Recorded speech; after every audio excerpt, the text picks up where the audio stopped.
everybody. So let's chat about what's due in week 3. So this is October 18th through 24th. And this week you're going to be working on revising your narrative essay.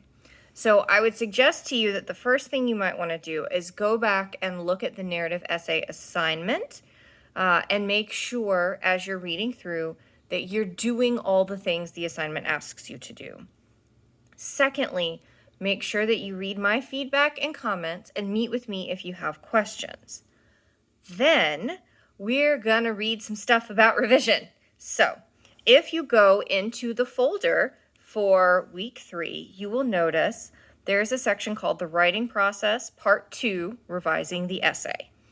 Just like the part 1 where you clicked on the little links and it opened in a new page and you go through and read the stuff, you can do the same thing here.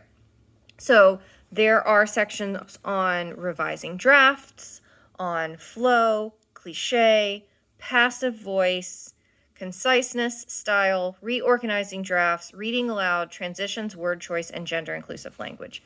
Some stuff I will tell you, just real quick. An easy test for if something is in passive voice, add by zombies to the end of the sentence, and if it works, it's passive voice. So, for example, I burned down the building. Active voice. The building was burned down by zombies. Passive voice, right? That's a little trick. The other thing I will tell you is reading aloud is very, very, very important. It will really help you catch stuff in the essay that you maybe wouldn't catch by just reading silently to yourself. I would suggest to you that you might use a text-to-speech reader such as ttsreader.com, right? And there are all kinds of free text-to-speech programs online. TTS Reader is just the one that I use. I like it because you can speed it up and slow it down, and you can play with the voice.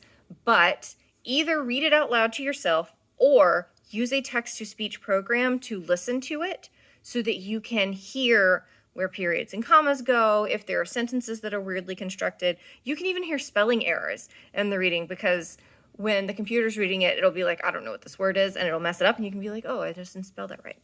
So I would suggest that to you.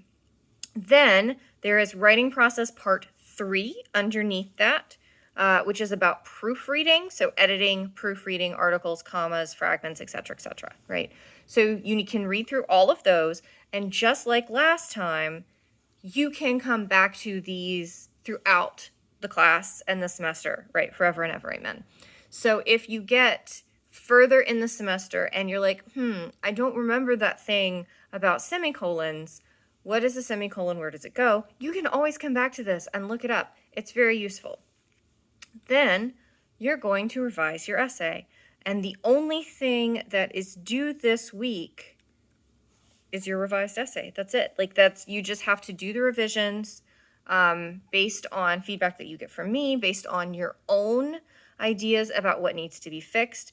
Once you do major revisions, and major revisions would be things in the writing process part 2, so flow, cliche, conciseness, word choice, transitions, etc. Then you handle the editing. That's the stuff in part 3, right? The proofreading stuff, making sure there's no typos.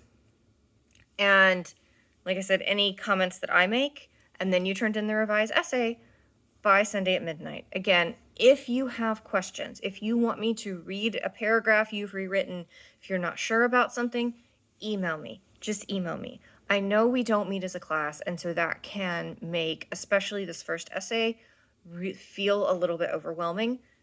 Just email me any questions. I'm totally fine. And I am perfectly happy to meet with you over Zoom to chat about your revision process, if that's helpful. Okay?